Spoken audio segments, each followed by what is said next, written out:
Hey y'all, welcome back. It's just that time of year where we're getting that break in the weather between rainstorms. So we're supposed to get rain for like the next week. So of course we're trying to get the loft put up. We're trying to have all kinds of different things going on. You guys will see that loft video here probably in the next episode or two. But now our minds are kind of gearing back to the garden. And I'm really excited, and it's time to start plants inside. We need to start our seeds. And even though I used a self-watering system last year, reusing some old water bottles, this year I think I want to make soil blocks. So I did go ahead and I ordered a soil block maker from Amazon because I'd seen so many different people use it, and I figured that might be something I'd like to try, and it's not too much of an upfront investment. And I figure if I don't like it, I know enough gardeners in my life, they might want it. So I'm gonna go ahead and get this soil block maker out and bring you guys along with me. So why did I choose a soil block maker? You guys can see the one that I choose is a mini 4 soil blocker with comfort grip handle because we need our hands to be very comfortable while we're doing this.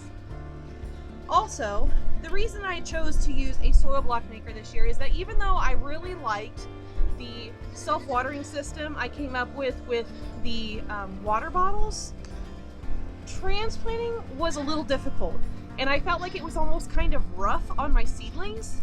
So with this, that should take a lot of that out. It should make for easier transplanting, and it should be a little less traumatizing to my seedlings. I know you're thinking, how can it be traumatizing? Well, seedlings of many types and varieties of vegetables and fruits can go into a state that's called shock.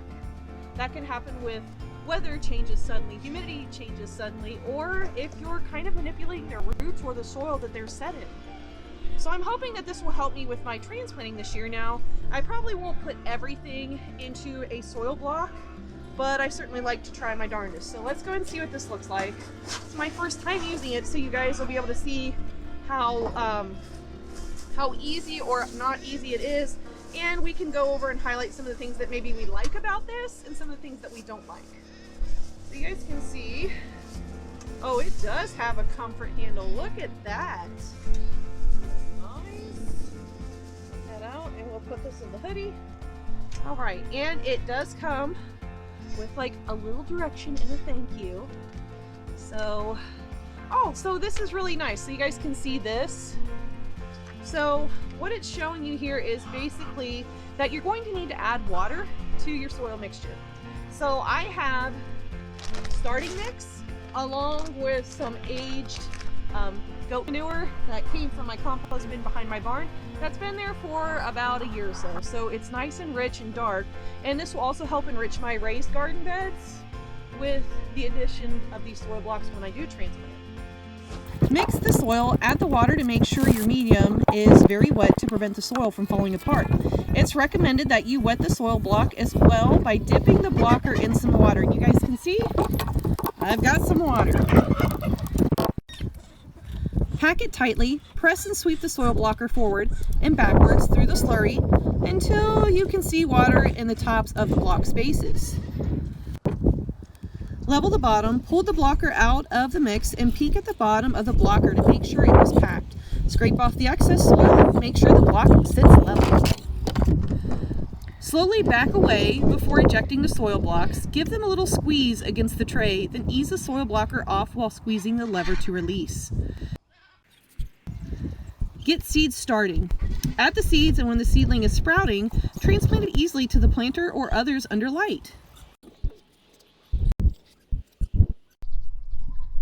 So you guys look, they're not that bad. You can tell like through some right here and like a couple here that it didn't set up all the way, but really that's all adjustable by how much water and soil you use.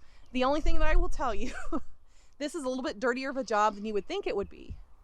And the fact that I've used compost from the farm and behind my barn, which is years old worth of goat manure, it makes it a little bit grosser, which nothing that like a pair of gloves wouldn't take care of, but I think this is going to be really nice when it comes to transplanting our seed starts into the garden or into bigger containers.